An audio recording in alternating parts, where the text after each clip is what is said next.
पुष्कर जी में ब्रह्मा जी ने यज्ञ रखा, सबको बुलाया। मन में आया कि जिन शंकर भगवान ने मेरा शीश काटा था उनको आमंत्रित करूं कि ना करूं। विचार, उसको आमंत्रित करूं कि ना करूं।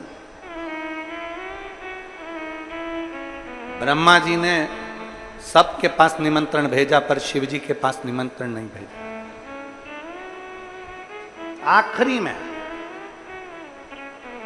जब इंद्रदेव और भगवान देवऋषि नारद ब्रह्मा जी के पास में पहुंचे और ब्रह्मदेव से कहा, ब्रह्मा जी क्यों ऐसा काम कर रहे हो कि शिव को आमंत्रित नहीं कर रहे।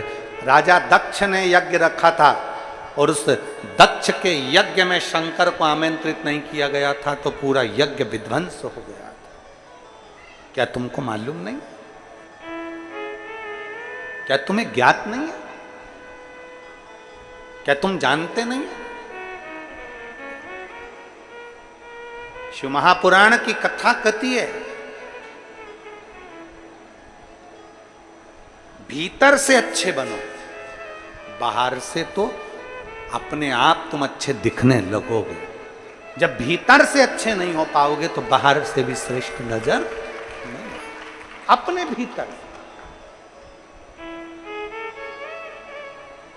हम कितना अच्छा कर सकते हैं, हम जनमानस के लिए कितना कल्याण कर सकते हैं, हम जनमानस के लिए कितना श्रेष्ठता कर सकते हैं, ये अपने ऊपर निर्भर करता है।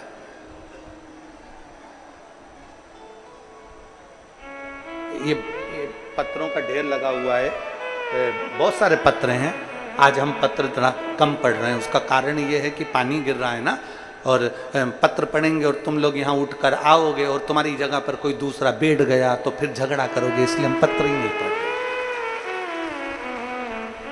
क्योंकि पत्र पढ़ेंगे और तुम आए तो तुम्हारी जगह पे कोई दूसरा बैठ गया तो तुम झगड़ा करो, इसलिए पत्र ही मत पढ़ो।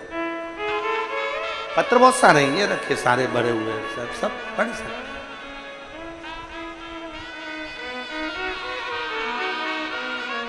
शिव तत्व है।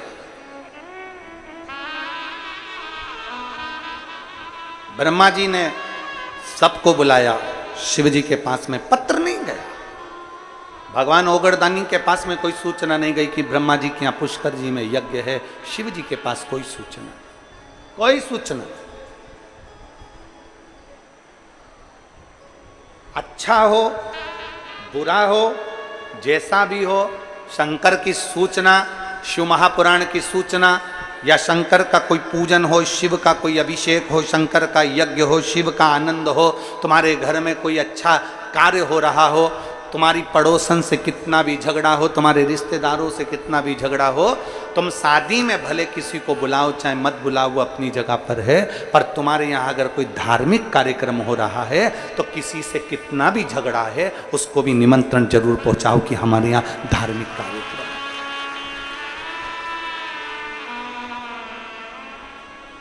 तुम्हारे यहाँ शादी में भले बुलाओ चाहे मत बुलाओ, ये तुम्हारी मर्जी।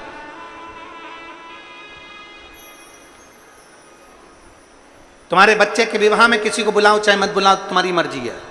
पर तुम्हारे घर में अगर कोई कार्यक्रम हो रहा है, तुम्हारे घर में, तुम्हारे गांव में, तुम्हारे नगर में, तुम्हारे शहर में, तुम्हारे क्षेत्र में, तुम्हारे खेड़े में अगर कोई धार्मिक आयोजन हो रहा है तो जरूर सूचना दीजिए, जरूर।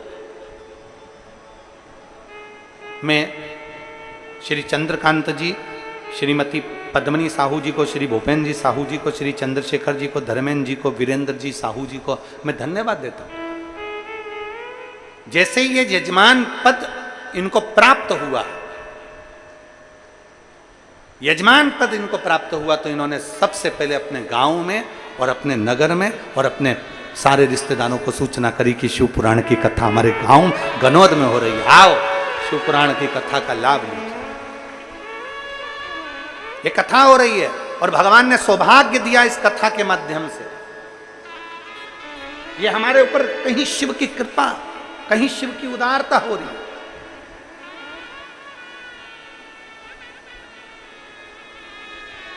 और तेरी कृपा बिना न हिले एक भी अणु, लेते श्वास तेरी कृपा से तनु तनु।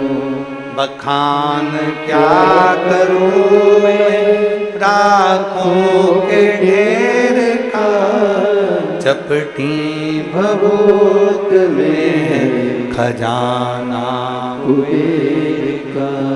हे गंगाधार मुक्ति द्वार ओमकार तू, भोले ओमकार तू। आयो शरण निहार शंभो तार तार तू। बन सके। किसी से झगड़ा है, तुम्हारे घर की शादी में मत बुलाओ। किसी से विवाद है, तुम्हारे घर के गृह प्रवेश में मत बुला। पर यदि धार्मिक कोई आयोजन हो रहा है, कोई अच्छा कार्य हो रहा है, कोई भगवत भजन हो रहा है, कोई स्मरण हो रहा है, कोई भगवान की भक्ति हो रही है, तो सबको सूचना दो, चाहे हमारे मित्र हो चाहे हमारे दुश्मन हो। मित्र हो चाहे दुश्मन,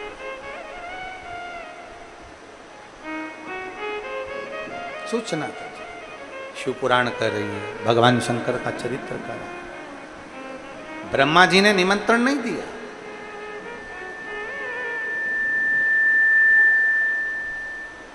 भगवान ब्रह्मदेव ने निमंत्रण नहीं पहुंचाया, पर इंद्रदेव ने देवऋषि नारद के कहने पर भगवान ब्रह्मा जी से विनती करी, आपसे निवेदन है पिता। देवऋषि नारद भी कह रहे हैं, देवऋषि नारद भी विनती कर रहे हैं, आपसे निवेदन है, आप शिव को निमंत्रण दें। शिव को निमंत्रण, शंकर भगवान को निमंत्रण। हाँ, तुम जानते नहीं हो, शंकर भगवान ने काल भैरव को प्रकट कर कर मेरा शीश कटवा दिया था। तुम जानते नहीं हो, शंकर भगवान ने काल भैरव को प्रकट कर कर मेरा शीश कटवा दिया था। और तुम कहते हो कि पुष्कर में यज्ञ हो रहा है, तुम्हें शिव को बुलाओ, शिव को आमंत्रित करो।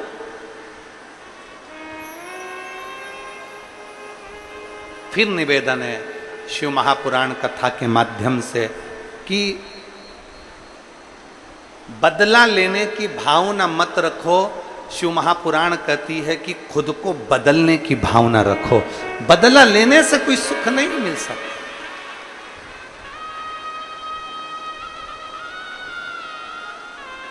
दो शब्द हैं, एक सब्र और दूसरी कद्र।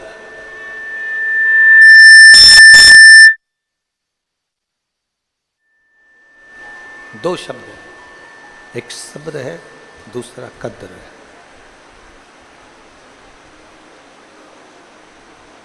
दो शब्द हैं, एक सब्र, दूसरी कद्र। शिव महापुराण की कथा कहती है, अगर कोई काम नहीं हो रहा है, तुम्हारे वैभव नहीं आ रहा, तुम्हारी संपदा नहीं आ रही, कुछ तकलीफ है, तो थोड़ा सब्र रखो, थोड़ा भगवान शंकर की भक्ति करो, थोड़ा सब्र रखिए, थोड़ा समय का धैर्य इंतजार करिए, थोड़ा इंतजार जरूरी है, थोड़ा सब्र, थोड़ा सब्र रखो। और शिव महापुराण की कथा कहती है, थोड़ा सब्र रखो, और सब्र रखने पर जब मेरा भोलेनाथ तुम्हारी झोली खुशियों से भर दे, तो उछलना नहीं, दुनिया के लोगों की भी कद्र करना, और जो दिया है उसकी भी कद्र करना।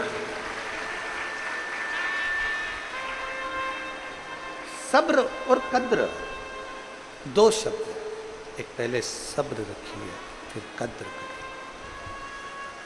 पहले सब्र रखिए फिर कद्र करिए।